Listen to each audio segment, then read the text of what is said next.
naglalakad sa tabing dagat. Tirik man ng araw parang langit pag nakayakap ako sa iyo. Tapos nakahawak ka sa aking braso, nangangarap habang nakatingin tayo sa malayo.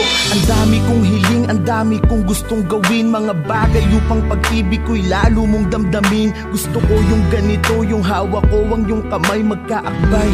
Parang wala na yatang papantay sa pintig na kakaiba.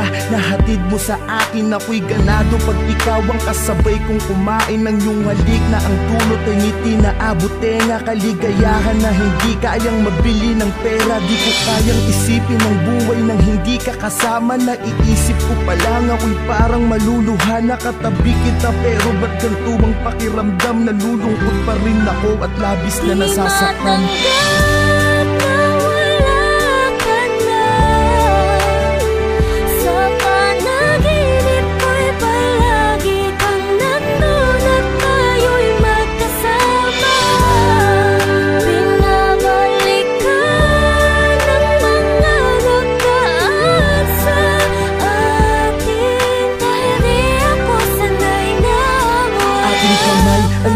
Isa at ikinorting puso, tanda ng pag-iibigan nating hindi susuko sa kahit anong hamon sa ating pagsasamahan. Tumanda man tayo, hindi magkakasawaan. Gusto ko yung ikaw ay lagi kong sinusurpresa. Walang imposible pagdating sa'yo, aking prinsesa. Dito tayo sa gitna ng hugis pusong kandila. Magpapaka-romantiko ko upang mapangiti ka. Mga litrato natin ay itatali sa mga lobo.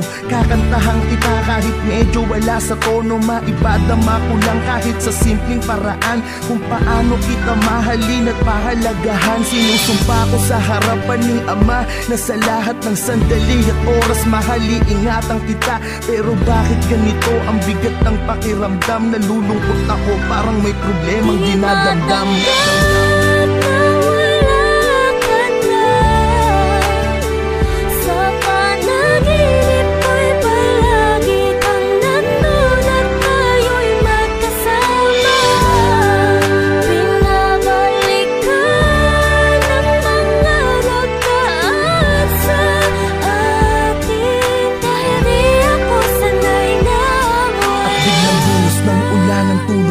Naudlot, panaginip lang pala sa tabi ng iyong puntod. Mata ko'y ipinikit, pinilit muling matulog. Di alintana ang patak ng luha na nahuhulog sa aking mata.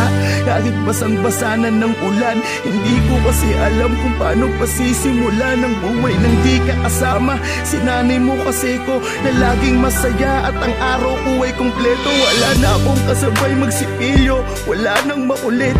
Nauupo lagi dito sa binti ko. Wala na akong kasubuan kapag kumakain. Sa tuwing at 13, wala na akong susurpresahin.